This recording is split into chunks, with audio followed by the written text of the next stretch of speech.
Assalamualaikum warahmatullahi wabarakatuh.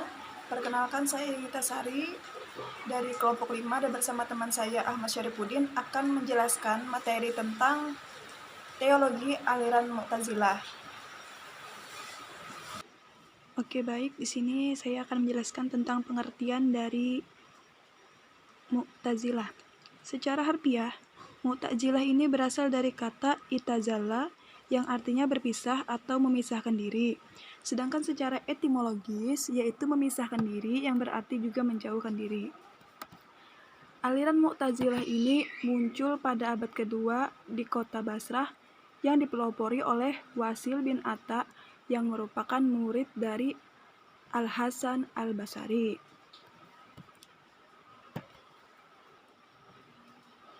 Ketika Wasil dan teman-temannya mengikuti pelajaran yang disampaikan oleh gurunya Hasan Al-Basri di sebuah masjid di Basrah, maka datanglah seorang peserta yang bertanya kepada Hasan Al-Basri mengenai pendapatnya tentang seseorang yang melakukan dosa besar.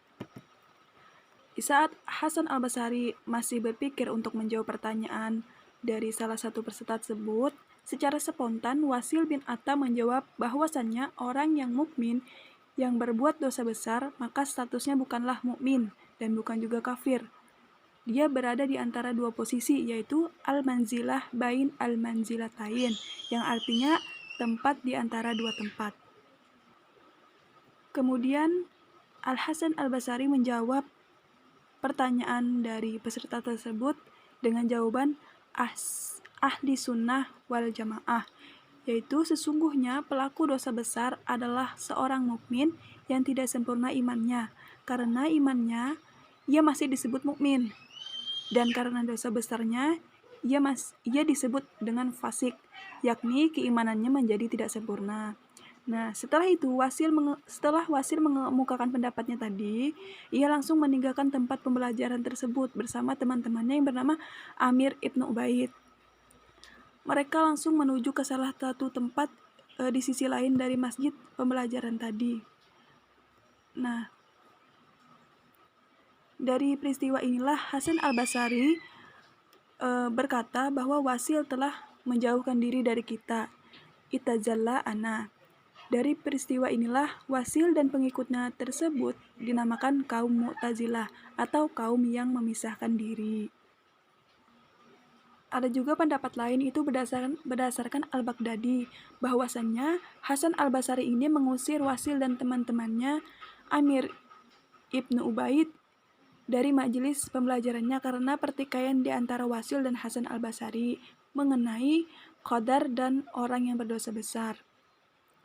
Ada juga versi lain dikemukakan oleh Tahsik Kubrazadah bahwasannya Qatadah bin Da'mah pada suatu hari masuk ke Masjid Basrah dan bergabung dengan majelis Amir bin Ubaid yang disangkanya adalah majelis Hasan Al-Basri. Setelah ia mengetahui bahwa majelis itu bukan majelis dari Hasan Al-Basri, lalu ia berdiri dan langsung meninggalkan majelis itu sambil berkata, "Ini kaum Mu'tazilah." Sejak saat itulah kaum tersebut dinamakan kaum Mu'tazilah, tanpa bersangkutan dengan peristiwa Wasil dan Hasan Al-Basri. Selanjutnya adalah tokoh-tokoh dari aliran Mu'tazilah. Yang pertama ada Wasil bin Atta, yang merupakan pelopor dari aliran Mu'tazilah. Beliau ini lahir di Madinah dan menetap di Basrah. Yang kedua ada Abu Huzail al-Alab, lahir di Basrah tahun 135 Hijriah dan wafat tahun 235 Hijriah. Beliau ini biasa disapa dengan panggilan Al-Alab. Beliau dipanggil Al-Alab karena rumahnya dekat dengan tempat penjualan makanan ternak.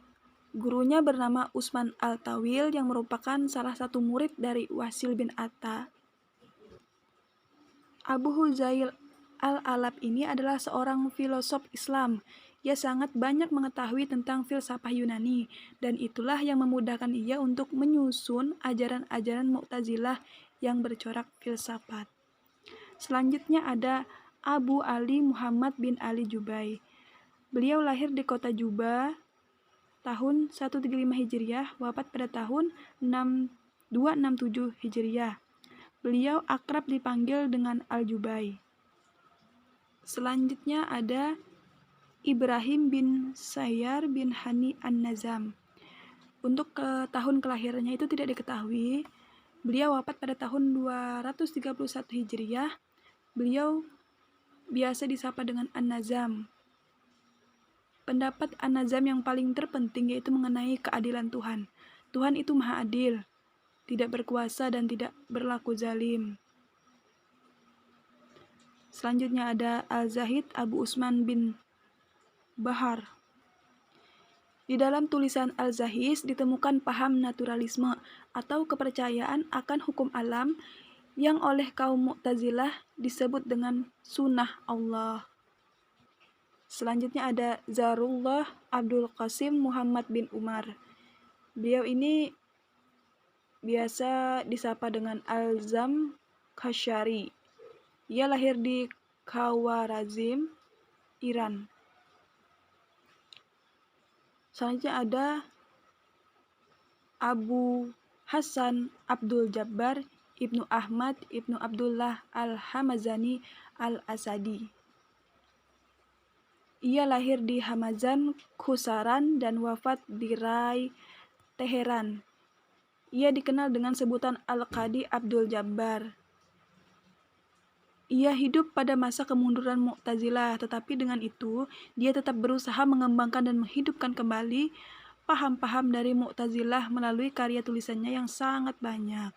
Di antaranya yang populer dan cukup berpengaruh adalah Syarah Ushul Al-Khamsah dan Al-Mughni fi Ahwali wa Al-Tauhid.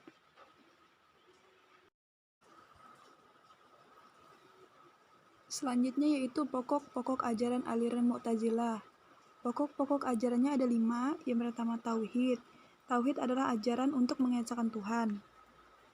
Yang kedua ada Al-Adl, yang berarti Tuhan itu maha adil. Ajaran yang mengajarkan bahwa Tuhan itu adalah maha adil. Selanjutnya itu Wa'ad wal Wa'id, yang artinya janji dan ancaman. Prinsip dari ajaran ini adalah untuk membuktikan keadilan Tuhan, sehingga manusia dapat merasakan balasan atas apa yang dilakukannya.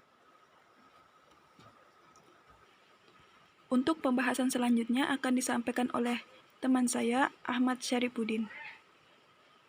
Assalamualaikum warahmatullahi wabarakatuh. Perkenalkan, nama saya Ahmad Syarifuddin dari kelompok 5, ingin menjelaskan aliran Mu'tazilah. Pokok-pokok aliran Mu'tazilah. 1. Al-manjilah baina al-manjilatin, artinya tempat di antara dua tempat. Maksudnya adalah orang berdosa besar bukanlah kafir dan bukan juga mukmin, melainkan berada di antara keduanya, yaitu fasik. 2. Amar ma'ruf nahi mungkar, artinya melarang keburukan. Ajaran ini mengajak manusia untuk berbuat baik dan menjauhi keburukan. Karena itu adalah konsekuensi atas keimanan seseorang, yang merupakan pengakuan kita bahwa kita adalah seorang yang beriman, yaitu berperilaku baik dan menjauhi keburukan. Pada awalnya, aliran ini hanya masyarakat biasa saja yang menganutnya. Setelah banyak para kalangan intelektual tertarik dengan aliran ini, maka Khalifah Al-Ma'mun pada masa itu menjadikan Mu'tazilah sebagai mahjab utama negara. Karena mendapat dukungan dari negara, maka mereka dengan leluasa menyebarkan paham mereka kepada orang lain, bahkan sampai melakukan kekerasan kepada orang tersebut jika menolak paham yang diajarkannya. Puncak kekerasan yang dilakukan adalah mengenai Al-Quran makhluk, sehingga menimbulkan peristiwa Al-Minhah pada pemerintahan Al-Mutawakkil. Aliran ini mulai tidak dipakai lagi, bahkan ingin dilenyapkan, karena sudah tidak ada lagi yang mendukung aliran ini, karena melakukan kekerasan kepada para ulama dan para ahli.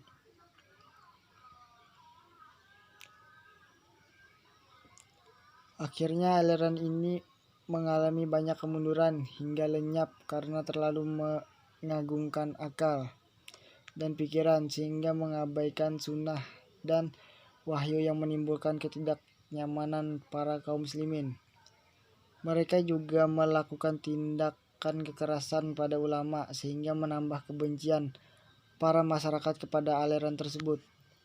Mulai berkembangnya aliran yang dibawa oleh Imam Al-Asy'ari yang bercorak tradisional dan moderat yang kemudian mendapatkan banyak simpati dari kalangan masyarakat pada masa itu. Hal ini juga menjadi pendukung kemunduran aliran Mu'tazilah.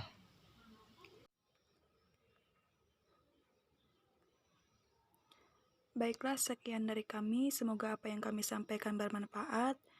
Kurang dan lebihnya kami mohon maaf. Terima kasih. Wassalamualaikum warahmatullahi wabarakatuh.